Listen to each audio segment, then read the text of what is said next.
यत भाव तत भवति, जस्तो हामी सोच्छौं त्यस्तै हामी बन्छौं। हेलो ब्युटिफुल सोल, स्वागत छ फेरि पनि अर्को भिडियो मार्फत हामी हजुरसँग जोडिरहेका छौं।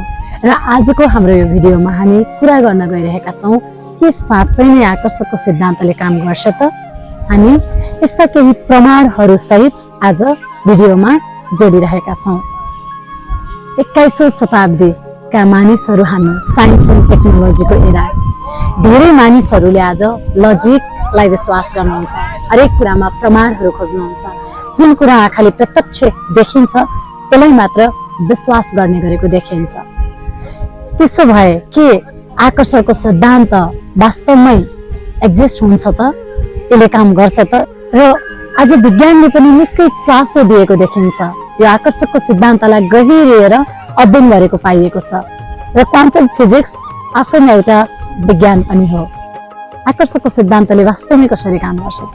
कुनै पनि कुरा यदि हामी साँच्चै दिलबाट चाहन्छौँ, त्यो कुरा पाउनलाई हामी मनबाट नै आतुर छौँ भने 1% पनि डाउट नराखेर यदि हामीले त्यो कुराको बारेमा सोच्यौँ भने यत्तिकै कर्म नगरिकन रिजल्ट आउने भनेको होइन। तर विदाउट डाउट त्यो कुरालाई गहिरिएर सोच्न थाल्यो भने चाहिँ अब हाम्रो मस्तिष्कले हामीलाई त्यतैतिरको एक्सनतर्फ लैजान सुरु गर्छ।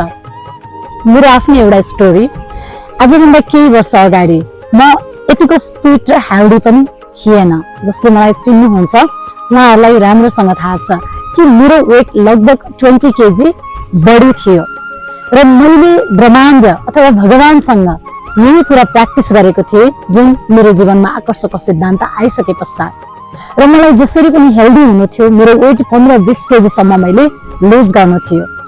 जब मैले एकदमै सिरियसली यो कुरालाई मान्न लागे, यो प्रोसेस आफ्नो लाइफमा चाहिँ उतार्न लागे, त्यसपछि मेरो लाइफमा मिराकल भयो।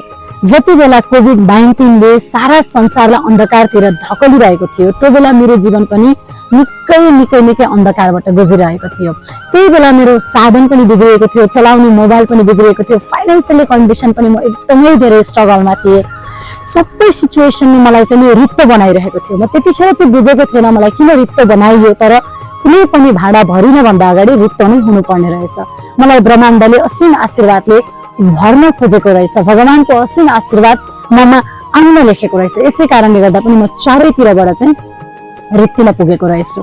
र जब मैले आफ्नो वेट लुजको माग गरिरहँदा त्यो तरिकाबाट प्रोसेसिङमा अगाडि बढिरहँदाखेरि मेरो लाइफमा यति धेरै मिराकलहरू हुन पुग्यो कि मैले नचाहेर पनि पैदल हिँड्नु पर्ने। विभिन्न प्रकारका चाहिँ भिडियोहरू मेरो हातमा आइपुग्थ्यो। विभिन्न प्रकारका व्यक्तिहरू जसले चाहिँ आफ्नो वेट लुज गर्नुभएको एक्सपिरियन्स मेरो कानले सुन्न पाउँथ्यो र त्यही अनुसारको टिप्सहरू, त्यही अनुसारको चाहिँ मेथडहरू मैले प्राप्त गर्न गएँ। र अझै इन्ट्रेस्टिङ के हुन्थ्यो भन्दा नचाहेर पनि 2-4 किलोमिटर चाहिँ कोही फ्याक्ट आएर जाउँ न उतासम्म एउटा काम छ भनेर त्यसरी मलाई रिक्वेस्ट गर्नुहुन्थ्यो। यसरी बिस्तारै मलाई युनिभर्सले नै एक्सनतिर लगिरहेको मैले त्यतिखेर महसुस गर्थेँ। र साँच्चै भन्नुपर्दा ल अफ अट्र्याक्सनले नै यो संसारलाई डोराइरहेको छ।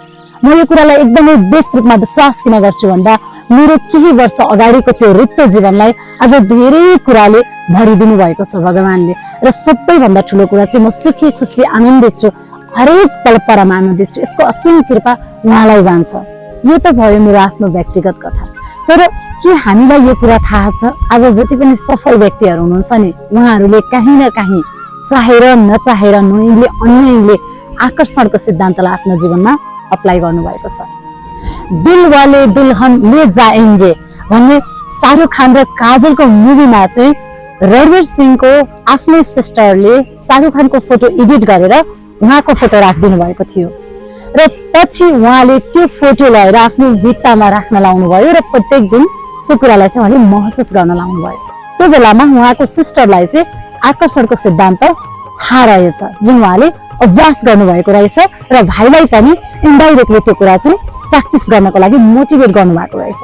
र उहाँले भन्नु पनि भएको छ कि म जे कुरा आज छु ल अफ अट्र्याक्सनको धेरै ठुलो हात छ र ओम शान्ति ओम मुभीमा एउटा डायलग पनि छ जुन पाउलो कोएलोले लेख्नु भएको थियो अल्केमिस्ट भन्ने नोभेलमा मैले मास्टर डिग्रीमा पढ्न पनि पाएको थिएँ।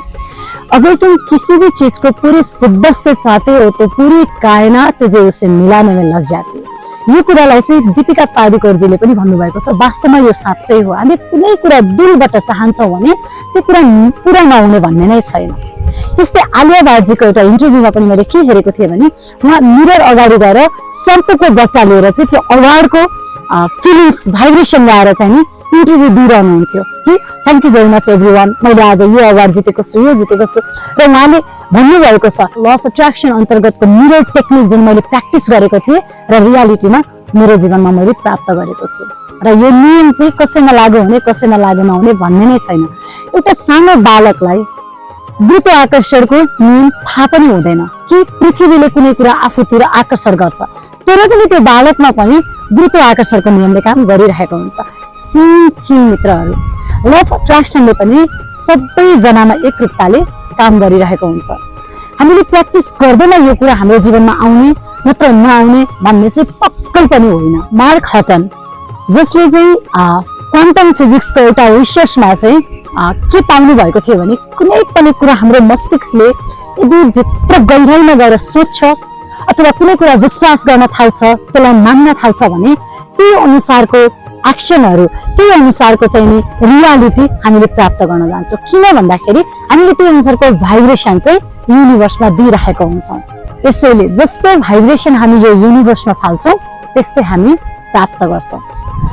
र आज हामी जस्तो भाइब्रेसन युनिभर्समा फाल्छौँ त्यस्तै रिजल्ट हामीले प्राप्त गर्छौँ। हिजो हामी जे यो युनिभर्समा छोडेको थियौँ, जस्तो विचार हामीले फालेको थियौँ, आज हामी त्यही छौँ। र आज पनि हामी जस्तो सोचाइ, जस्तो चाहिँ विचार यो ब्रह्माण्डमा दिइरहेका छौँ, यही नै भोलिको दिनमा हामीलाई रिटर्न भएर आउनेवाला छ। हलिउड सुपरस्टार जिम क्यारी, उहाँहरूले पक्कै पनि सुनेको नाम हो, देखेको पहिचान हो। यदि छैन भने पनि गुगलमा गएर सर्च गर्नुभयो भने उहाँको बारेमा हजुरले ल अफ एट्र्याक्सन सम्बन्धी धेरै कुरा थाहा पाउनुहुन्छ। र उहाँले पटक पटक भन्नुभएको छ आज म जे छु, जुन नाम दाम काम मेरो जीवनमा चाहिँ प्राप्त भएको छ, यसको सबै श्रेय ब्रह्माण्डलाई जान्छ अथवा भगवानलाई जान्छ अथवा ल अफ एट्र्याक्सनको त्यो नियमलाई जान्छ। किन भन्दा उहाँले 1995 मा एउटा चेक लेखेर पर्समा राख्नु भएको थियो र त्यो चेकमा सानो तिनो अमाउन्ट पनि थिएन, $10 मिलियन थियो। जति बेला उहाँ सबैभन्दा बढी जीवनको सङ्घर्षमा हुनुहुन्थ्यो, अभावमा हुनुहुन्थ्यो। र भयो के भन्दा मिराकलले विदिन फ्यु इयर्स, साँच्चै भन्नु पर्दाखेरि 5 इयर्स भित्रमा नि उहाँलाई डम एन्ड डम्बर भन्ने एउटा हिट हलिउड मुभीबाट चाहिँ $10 मिलियन को रियल चेक आएको थियो। र उहाँले अफ्रा बेनसँग एउटा इन्टरभ्यूमा खुलेर भन्नुभएको छ आज म जे छु ल अफ एट्र्याक्सनको नियमको कारणले छु। र यस्तै विल स्मिथले पनि भन्नुहुन्छ कुनै कुरा हामी स्ट्रङली बिलिभ गर्यौँ अथवा कुनै थट हामीले चाहिँ लिएर आयौँ भने त्यो क्रिएट हुन्छ रियालिटीमा। कनर मक्रेगर अर्का एकजना उदाहरणीय व्यक्तित्व जो 2018 मा सबैभन्दा बढी पेड लेख्ने खेलाडीको रूपमा चिनाउनुहुन्थ्यो। आज उहाँले यो सबै श्रेय ल अफ एट्र्याक्सनलाई दिनुहुन्छ। 10 वर्षभित्रको सफलता मैले प्राप्त गर्नुमा चाहिँ it's all credit goes to law of attraction भन्नुहुन्छ। हामी यति धेरै भाग्यमानी युगमा जन्मिएको छौँ कि आज हाम्रो हातमा यो सानो एउटा मोबाइलले विश्वभरिको भ्रमण गर्न सक्छौँ। भूगोलमा नपाएको कुरा गुगलबाट प्राप्त गर्न सकिन्छ। यी सबै व्यक्तिहरू बाहेक पनि अरू धेरै व्यक्तिहरूको नाम यहाँहरूले खोज्न सक्नुहुन्छ जसले आकर्षणको सिद्धान्तलाई आफ्नो जीवनमा अप्लाई गरेर आज सफल हुनुहुन्छ। हो सुरुवाती दिनमा यो कुरा हामीलाई अभ्यास गर्नको लागि कतै न कतै अविश्वास जस्तो लाग्छ, यस्तो पनि हुन्छ र जस्तो लाग्छ। तर fake it till make it, कुनै पनि कुरा त्यसलाई वास्तविकतामा ल्याउनु भन्दा अगाडि चाहिँ हामीले त्यसलाई काहीँ न काहीँ प्र्याक्टिस चाहिँ गर्नुपर्ने हुन्छ। जब हाम्रो ब्रेनले त्यो कुरालाई मान्न सुरु गर्छ त्यो कुरा सही लाग्छ। कुनै पनि कुरा लगातार हामीले प्र्याक्टिस गर्दै गर्दै गर्दै गर्दै गयो भने त्यसको रिजल्ट नआउने भन्ने हुँदैन। र एउटा विशेषले के देखाएको छ भने करोडौं सुक्रिकेटहरूको सबैभन्दा सफल शक्तिशाली विजयी सुक्रिकेटबाट हामी जन्मिएका छौँ। त्यसैले हामी जन्मजात विजयी छौँ, सफल छौँ। हामीले चाहेको कुरा नपुग्ने भन्ने छँदै छैन र जन्मजात सफल व्यक्ति धेरै कम हुनुहुन्छ भने सङ्घर्ष गरेर सफलता प्राप्त गर्ने व्यक्ति चाहिँ संसारमा धेरै धेरै धेरै हुनुहुन्छ। र हामी पनि नाम दाम काम मात्र होइन भौतिक सम्पन्नतासँगै आध्यात्मिक परम आनन्दितपनाको जीवनमा यदि प्रवेश गर्न चाहन्छौँ भने आकर्षणको सिद्धान्तलाई हाम्रो जीवनमा पनि उपयोग गर्न सुरु गरौँ। यो शरीर छोड्नुभन्दा अगाडि एक असल कुशल र सफल व्यक्ति भएर यी ममतामय आमा यी प्रकृति आमा जसको हामी चाहिँ ऋण चुकाएर शरीर छोड्न पाऊँ। र अहिलेको यो 2025 देखि 2032 सम्मको समयलाई अध्यात्म र धर्ममा हामी यदि लाग्ने हो भने अवेकन जागृतको समय भनिएको छ भने यदि हामी धर्म र अध्यात्म बाहिर खालि भौतिक जीवनलाई मात्र लिएर हिँड्छौँ भने यो चाहिँ डिजास्टरको समय भनिएको छ। यसैले गर्दाखेरि आउनुहोस् हजुरहरू पनि जोडिन सक्नुहुन्छ। नयाँ आशाले विभिन्न प्रकारका शीर्षकमा अत्यन्तै महत्त्वपूर्ण प्रोग्रामहरू लिएर आएको छ। अनलाइन कोर्सहरू chakra unlocking, law of attraction, who am I, inner journey, numerology लगायत धेरै धेरै हामी हजुरलाई डिस्क्रिप्सनमा यो लिङ्क पनि दिन्छौँ, यहाँहरू जोइन हुन सक्नुहुन्छ। सुस्त मस्त तन्दुरुस्त रहनुहोस्। धेरै धेरै धन्यवाद।